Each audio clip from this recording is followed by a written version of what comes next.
Hello, everybody, and welcome back to another episode of the Cinema Wave podcast here at the Culture Wave Media Network, and we are back to discuss Peacemaker Season 2, Episode 7, the penultimate episode of the sophomore season of the HBO Max series, also a DCU series. I'm going to be one of your hosts. My name is Darian Scalamoni. I am joined by Sean Villa. Hello. And Vinny Albano. Hello, hello.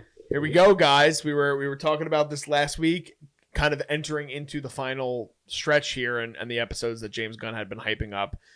First, I want to give kudos to Sean for calling the runtime. So how does it feel being right? Yeah, I don't know. I mean, listen, I'm not like a genius or anything. People have called me that, but I don't really personally feel like that. So it's okay. Yeah. We get so it's a 32 minutes around, right? Yep. It's just over half an hour, which is a comedy length in the writing world. Yeah. So that's interesting because this is probably the most dramatic episode of the whole freaking show. Yeah, there's a lot of tragedy in this episode. It's a sad one. But there's a lot of really great raw emotion in this episode, which is the thing I want to focus on to start, because you had talked about it before we started rolling. You're like, Cena's like Emmy scene is in this. Yep. But it's not only that, it's really addressing, and it went in a different direction than I anticipated, but I actually really preferred it with Chris, Keith, and Auggie. And that's kind of where I want to start, even though that's at the tail end of the episode. That whole dynamic of the three of them reconciling with Chris killing Earth X's Chris and finding out that Auggie is really actually a good guy. He doesn't believe in I guess the Nazi rhetoric. Yeah, the ideals and the Nazi rhetoric of what that world is. Meanwhile, Keith is like has all this vengeance in his heart because he killed his brother, which is the flip side of like all the things that Chris harbors for killing his brother. So for you, like that whole dynamic, how did that work for you in terms of like how you felt watching that scene and watching it play out? Sure. Yeah. So I think Gunn generally does subversion really right, in my opinion. My inclination with this episode was that it was going to be another battle between brother, father, and Chris. It's not that, and I really like that. I think the reveal that Auggie is not following Nazi rhetoric and is actually like a really good guy in this universe is a super interesting decision. I also think that it probably has some pretty big implications that Vigilante kills him. I would imagine Chris is probably gonna harbor that, and that'll come up in the finale. I just really like the family dynamic in this episode because I was expecting like a battle. Like I really thought they were just gonna immediately be like, "You're not my son," or "You're not my brother. I'm gonna fucking kill you." And I like that Keith gets that, but the fact that Auggie doesn't and actually like kind of restrains Keith, it's just really compelling to me. It's just not something at all that I expected, but I like that direction. I think it's better than it would have just been if it was a big brawl. It adds more intriguing. It's more of an intriguing conversation around and for Chris of like what this family like meant to him and like what it's going to like be in his heart. Because by the end of the episode, Chris is really just dejected that he's like a poison. And that doesn't happen in the outcome where it's revealed that, oh, your father and brother here are Nazis. You were just an idiot. You didn't see it. Now they're trying to kill you, so you have to defend yourself. It's not that. So there's higher emotional stakes because of that dynamic. So it worked really well for me. I like it a lot. And I also think I'm forgetting the actor for Keith. David Denman. Yeah. So, the dude from The Office. No, he's better than that. And I think that he's great here. I think he like really portrays this like confused anger really well. Acting across the board, as I've said every week, is just continuing to impress me. But yeah, overall, really good. It was a subversion expectation subversion, and just really compelling. Yeah, Vinny, what about you? Yeah, I mean, Sean put it perfectly. I don't really have much else to add from that. For me, I felt similar where that dynamic of having, Robert Patrick. Yeah, Robert Patrick's character, Huey, or Auggie, sorry. I'm like all over the place today. Like him not being inherently a Nazi is like, I was like, whoa. And then also seeing Vigilante in the background and then coming in to kill him was crazy. It was so shocking, but perfectly fit for a show like this. However, the reason why I feel not in love with this episode compared to maybe some previous episodes of the season was that, again, I feel like I was expecting more. I felt like, again, this is the shortest episode of this season so far, and I just thought we were gonna have like a bigger drop, of some sort. I thought the whole Nazi world thing was gonna, it's revealed by the end of last episode, the beginning of this episode, and then we really only have this episode, which is the shortest episode, to play within the time frame of like, oh shit, we're in Nazi world. So and then I'm like, that's it, right? That's all the time we get to that, like, you know what I mean? Yeah. I wanted a little bit more. So I understand that. Yeah. But I think, and this has come up a little bit before on the podcast, that I think we're different minded in terms of like what we're looking for in the story in general. Yeah. Because I agree, like I think there was more plot to do in the Nazi world. There was more concepts to explore. There was like some cool action scenes that could have been kind of robbed from us, world building, all of that cool stuff. But I think what's interesting is that, I was trying to think about like, why is this episode half an hour? Is it just a gimmick?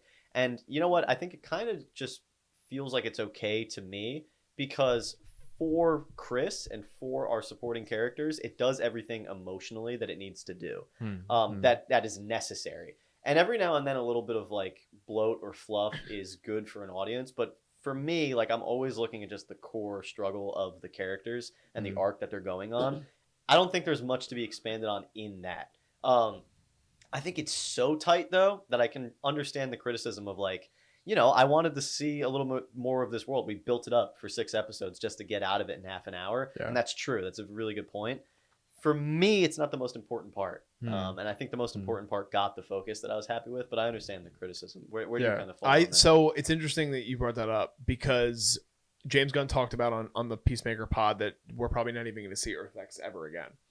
So, but the reason I fall a little bit more on Sean's end of the spectrum, with the criticism that I'll add in as well, that neither of you guys have mentioned. I do like that what James Gunn does as, I guess, the architect of his own stories is that he puts in these important details, or as some people like say, Easter eggs, right?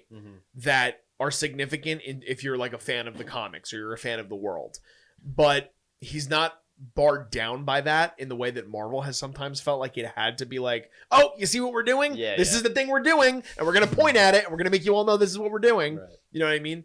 The thing that I think can sometimes hurt those moments, and maybe this is kind of why I felt not as fully satisfied with this episode as maybe you did on the emotional thing, is because I just think sometimes James Gunn goes a little overboard with the comedy, and it throws you into like emotional whiplash to where you're like, this doesn't feel natural at all. I'm supposed to feel for these characters, and then you're going to hit me with something that's like a comedic beat. Like, even the way, like Vinny was talking about, the way that Vigilante, because we know the way the character is and how he acts, like when he's like over Augie's shoulder, it's almost like a laughing moment, because you're like, oh dude, like we know totally what's going to happen, but it completely breaks the tension of what the scene is, which reminds me of like in Superman, my least favorite scene is the one with Crypto, because of how it breaks the tension between Lex and Clark. Right. So I don't always love that. However, in terms of what we're going for, it's like, yes, going into this season and James Gunn talking in circles about how this is going to mean something for the DCU, and he has to do that, right? He's also a spokesman for this world now and for DC Studios. I do like that it is a contained story. I like that he can still stay within that while putting building blocks out there and like re-introing characters that we now know all exist within the same world. Yeah. So that's all super valid. Yeah. Do you think? So we were talking a little bit about the trailer before the podcast for the next episode. You think that we're not going back to that world at all? Because I think the impression I got was that Keith is going to come through the door, come in our world, probably looking for revenge, and then we'll see whatever happens there. Yeah. But I kind of assume that, we would poke back into that world. It's interesting to me that James Gunn said that it's probably not going to happen. He treated it as, he literally said that they kept David Denman's character alive because he wanted to revisit it at some point, and he said it's literally treated as Captain Triumph's origin story of being a villain. So that's why I don't think that we're not going to see that character again. I think we 100% will. I just don't think we're going to see it by the end of the season. I don't think he's coming back. You don't think he's coming back? No, I think he's done for the season. Yeah. You know what? I don't know if I'd love that.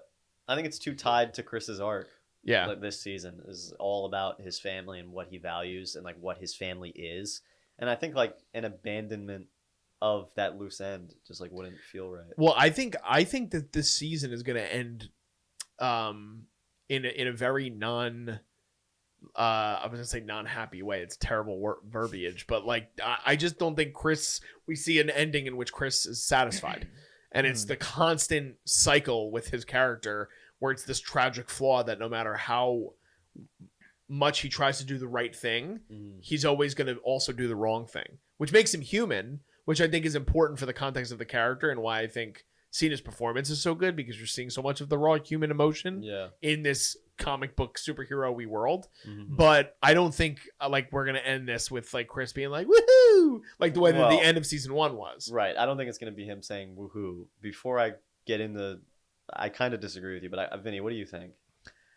For me, upon watching the trailer for the next episode, and with how quickly this episode just went, 30 minutes, that's it. That's all we get. I feel like we're rushing into setting up something greater rather than keeping it Peacemaker. You know what I mean? I could be completely wrong, right? I'm jumping to assumptions. I have not seen episode 8, right? So I don't know. Maybe it changes. Maybe next episode's amazing. But based off what we got from the trailer, the sneak peek of episode 8, as well as like, it seems like, the whole season was built in Nazi world, and that was like the whole mystery, and now it's gone, and now it's resolved, right? The portal's shut. And then next episode, it seems like they're just going to be, exploring universes. Like Chris isn't even there. Obviously, again, I'm jumping to assumptions. I have no idea. But I wanted this. I don't want them to just have it be like a Marvel thing of like, all right, guys, this is the next project. Yeah. I want it to be contained within Peacemaker. And those are really my thoughts. I kind of think the emotional journey of the characters and the arcs that were going on, and even like the themes that are kind of at play, wouldn't lead me to think that episode 8 is going to be more of an epilogue, which is kind of the vibe that I'm getting from both of you, is that it's just going to be about like, okay, the season's kind of over, and now we're going to take this last episode to sort of branch off into like what the future is going to look like. That hasn't been Gunn's style so far. Yeah. And I also don't think that Gunn is a pessimistic writer, because there are very pessimistic writers, and there's pessimism in superhero media, but not in Gunn's work. I think the idea that Chris will be a character that can't change and can't find redemption isn't in line with him. I just haven't seen it from him yet. And, I'm a very pro love wins writer myself. So I'm hoping that's not the kind of route that it goes, because it seems to me that the entire season has been about, does Chris have it in him to like be a hero? Because what the Nazi world is to him is his chance to be a hero. Like, that's what he loves about it. And I think that's what's so interesting is that what he's there for, and his family is like what he thinks he's there for, or is it vice versa? And the family that he's going to find is going to be these characters. That to me is such an essential question of the season that if we don't get that resolved, I think it really tanks the season for me. And that's why I trust Gunn enough thus far to think that I'm going to get that answer. But I mean, I think it's interesting to go, if we potentially go in the direction of him finding his found family again, though, because that's kind of what we get at the end of season 1. Like that's him finding that, and that we get to the resolution where he literally is still seeing Auggie around. But Gunn has like then gone back and been like, yeah, like season 1 of Peacemaker isn't DCU. He's like said that openly. Okay. So it's like, that's an interesting thing to me then. So like, what does that necessarily mean? Like, I don't know, so because what you're saying to me, I wouldn't like be let down with it, but it's kind of a rehash of what we did in season 1, where he went from, and there's different beats that are happening. Hero element of it. That it's about Chris's redemption this season. Season 1 doesn't really have anything to do with Chris redeeming himself. That's true. It's a thought. It's like a seed in his head. This entire season is about that redemption. He thinks he's a piece of shit. He wants to leave the world behind. He wants to go to this new world where everything's okay, because he can't deal with who he is. And now he comes back and he's realized that even there he's the same fucked up maniac, and he ruined everything again. So now he's in a place where he's at his lowest low, right? We're at the fucking climax. And I need that resolution, dude. I think that's the arc.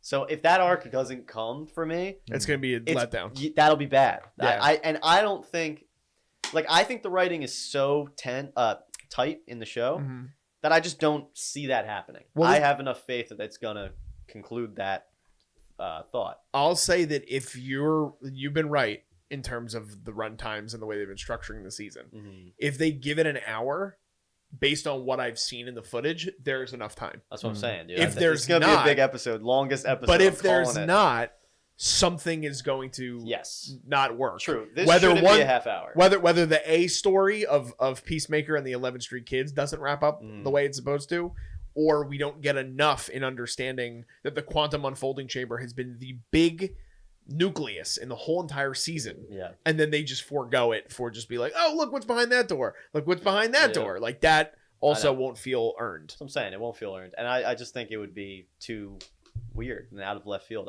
I don't see it. Personally, I don't think that's going to happen. I'm going to stick with my guns. I've been right so far. I think this is going to be the longest episode in the finale, and everything's going to get wrapped up. It's going to be a 10 out of 10. It's going to be perfect. That's my thought.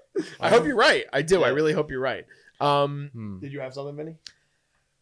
The only comment I really have towards the conversation right now is neither of you have seen Creature Commandos, correct? I watched the pilot.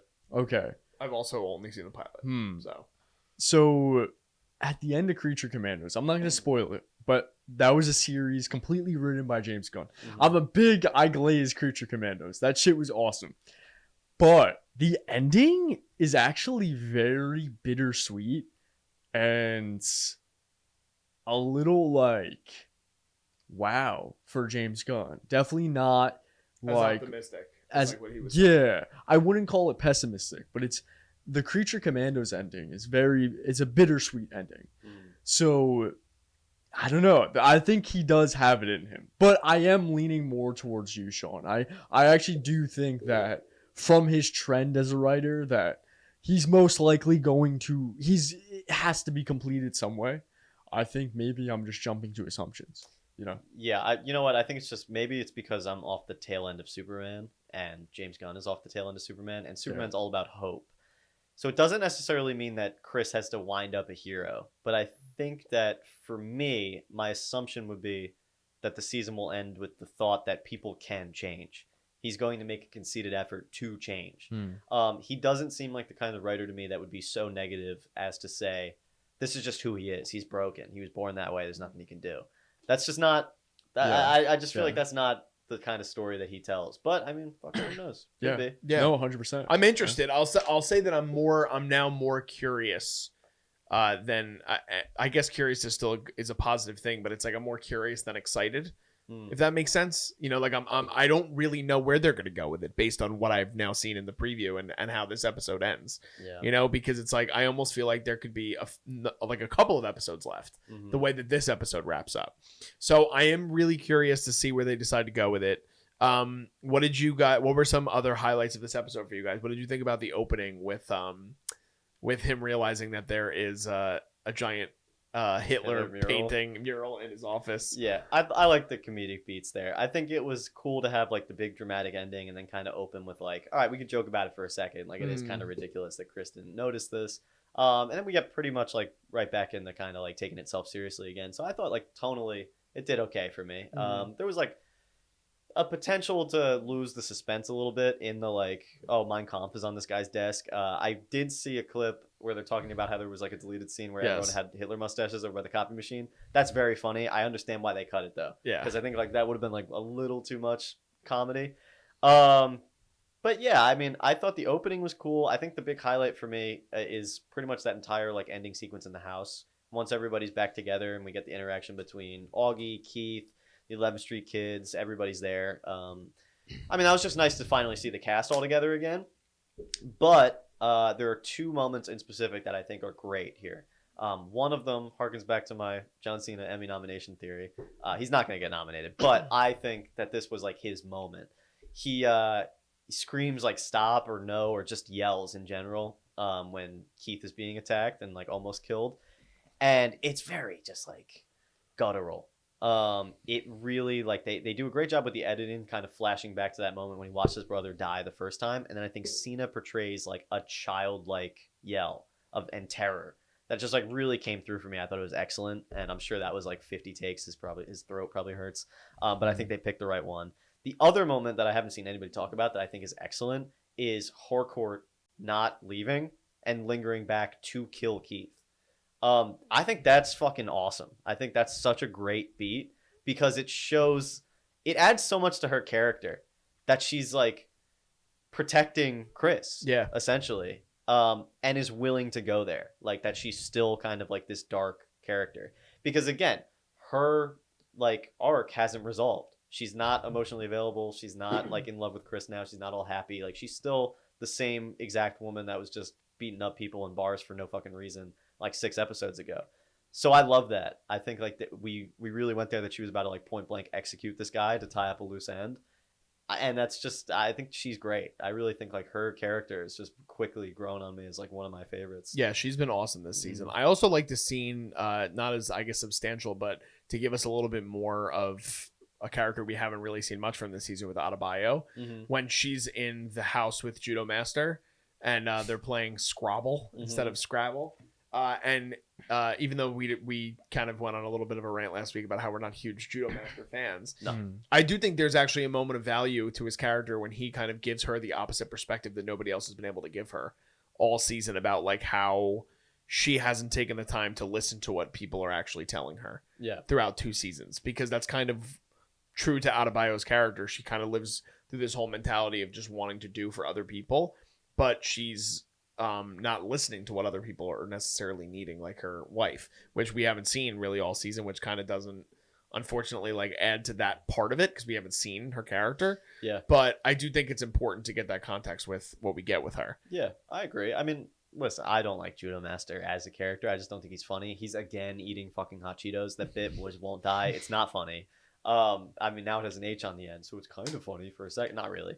I do like that we did acknowledge that we're in the Nazi world. We put 2 minority characters together, gave them a chance to kind of like hash that out, make the allusion to the real world. And there's like a couple lines in there about that. Like shit's not like totally perfect in your world either. That's all well and good. So I'm glad that they got the opportunity to kind of put that in there. And it didn't feel like super heavy handed either. It felt like natural character work, which sometimes it doesn't when you deal with topics like this. So I thought that was done pretty well. Vinny, what was some of your highlights this episode? Speaking of Harcourt, I like the moment where she actually finally intimately embraces Chris on the bike, and she puts her head to him and holds him tighter and closer and you know, very intimately, which I feel like confirms like, okay, she is capable of loving Chris. And that adds also to the moment that you mentioned with her going out of her way to try to kill Keith. She is capable of loving Chris. So hopefully we can see that, you know, because everybody wants the happy ending. They want the happy ever after, married, you know, live in a beautiful mansion, right? So not that we have to go that way, but it is a possibility that, you know, this can happen. And I think that gives us hope as an audience. So I enjoyed that little moment. I like that too. Do we think, gang, that there is a moment of romance between these 2 by the end of the season, whether that be a kiss or something kind of sensual happening, whatever it may be? I think they have to kiss. They gotta kiss. My biggest thing is I don't know how they get back to each other at this point. She's gonna break him out of jail, dude. And so like to me, I don't even want to see that, you know, like it's like everything is just chasing Chris and getting Chris back this season. Like I don't want the same exact thing again. But yeah, I mean, I would love to see them embrace. I think that there's been a lot of build to their relationship. I think that the writing in terms of their relationship has been especially strong all season long. And I think that James Gunn really knows how to write those 2 characters together and sort of explore the darker elements of what that romance is and how Harcourt is as a character. Cena's been great this season, but I really do think I'm most impressed with Jennifer Holland, and I think it's just because I haven't seen her in enough. You know, like this is all I know her from is the DCU, and I think she's doing her like best and deepest character work in this season for Yeah. sure. Yeah, I agree. I think you mentioned the like prison breakout thing. I think that Chris kind of needs a moment where someone that's close to him, where he'll finally listen to someone that he can change, and someone needs to be there to give that to him. And I think that the like immediate thought would be to give that to Harcourt, but I think it would be better suited for Adebayo. I also think it would be cool if it was Vigilante, to finally give Vigilante something to do this season. I mean, he does murder his father, and I'm wondering if that's going to come up. I feel like it has to. Like I know you brought that You up at would the beginning think. of the episode, and there's also that weird. I don't know if you like when Harcourt looks back at the door, and you see the Earth X Vigilante. There's something about the way that's shot that was interesting to me, about how they were focusing so much on like her looking back into that world and then having the door shut. I thought it was almost a comedic beat by him doing like a fucking backflip. That was Kind of the impression I got. Was she was like, "What?" Like, you know, that's possible. Maybe I'm thinking into it too much, but I don't know. It was just something about how, like she said, she wanted to kind of cut off the loose ends, and now like that loose end still exists. Yeah, So could be. I don't know what that's going to lead to. I don't know, man. I don't know. That's how I interpreted it, where like she was about to finish the job and she wasn't able to finish the job. So it's like in the back of her mind, she's kind of like, oh, shit. That might come back to bite us in the ass. You know what I mean? Yeah, could So- be. I wish we got a little bit more. We still have one episode. I'm a little disappointed with Rick Flag Sr. Yeah. I want more. Yeah. I want more from him. There is a weird interaction between him and Lex's goon that's in Superman that we see. Yeah, that was the only moment in this episode that felt like a Marvel moment to me, where he was like, "I like you. I think we should team up." You know, it felt like a little. Yeah, he's like, I'll keep you around. Yeah, or something like that. I'm going to keep you around. But I do think it was interesting that his character also like was expecting or hoping for something in return, because he comes off of Superman like being terrified of Lex, and now it seems like he feels like he's in a position of power in some way. So I'm curious on what that means. But Rick, like I like Grillo. I like Grillo as the character. For me, I wanted more, and maybe I need to watch Creature Commando so I can get like the most out of that character. Yeah, because I was expecting more in Peacemaker from him. Yeah, I mean, again, we got a whole episode left, and we're back in this world. We have a whole bunch of characters that are loose ends in Argus right now. That whole crew hasn't really had anything to do these past 2 episodes. I would imagine they'll get more to do here. There's some great seeds we'll pick up, and hopefully he does something substantial. I still think his vengeance about Chris is the reason that Chris can't just like wind up in jail, because I think he wants to kill him. Like Rick Flag Sr. is going to kill Peacemaker unless something happens. Yeah. And if he doesn't, I'd be like really surprised. I feel like that would kind of be a betrayal of the character thus far, because he was going to kill him in the interrogation room. I think. I mean, that was the impression I got. Yeah. So I mean, we'll see what happens. But again, it's hard to kind of judge like, oh, you know, I wish this, because like there's a whole other. We still have a whole other episode. We'll kind of see. You're right. Vinny, anything else from you? Not really. I agree, though. I feel that this season was marketed, and from the first episode, that Rick Flag Sr. was going to be the big antagonist of the season. Like, he's out for revenge. And then it felt kind of like a C plot almost. So, like, not even, you know, I want to see more violence. I want to see more rage from Rick Flag. Like, this is the dude that killed your son. You're going out of your way so much, putting so much resources into just finding Peacemaker to kill him, right? So, like, where's that rage? Where's that, like... Dude, he fucking, Yeah. kneed him in the yeah, face. Well, I agree with Vinny, because I think it's the juxtaposition of going from that to the other side of it. Sure, yeah. You know, like, that doesn't feel tonally consistent with his character. And I do think it could be That's a fair point. I do think it could be a time constraint thing. I do think it could be they if they wanted to make these episodes again shorter and shorter every week, they had to cut things out. No, but you're right. There's not a feeling of a spiral. Like, I feel like usually when you have a character that's sort of obsessive about revenge, you'll see them break down in other parts of their life because it's consuming, right? All-consuming revenge done a million times. But, yeah, you don't get much of that from him. He's a very calm, cool, collected guy. Yeah. And then Peacemaker shows up and he's like, all right, I'm going to handle business. And it's not like finally I get to fucking kill this guy. It's not like an obsession in the way that I think maybe we want it to be. Yeah. And I can get behind that. Yeah, definitely. But we'll have to see what happens. We got the episode next week, so let us know in the comments what were your guys' thoughts on this episode. What do you guys think of the season thus far with one episode left? Give this video a like if you guys can, and comment your thoughts. We'd love to have a conversation with you guys in the comment section. Subscribe to us here on the Culture Break Media Network. We're covering a bunch of other things right now. We're covering Gen V week to week. We have reviews up at this point for Good Boy, A Big Bold Beautiful Journey. What else have we been recording? Oh, One Battle After Another. Gonna have reviews soon for The Smashing Machine and Steve and a couple other things. So definitely check all that stuff out if you guys can, and you guys can follow us on social media. All that stuff is below me in the video, and it's also in the YouTube description. Just signing off. I'm Darian Scalamoni. I've been Sean Villa. And I'm Vinny Albano. And we'll see you guys next time. This is The Culture.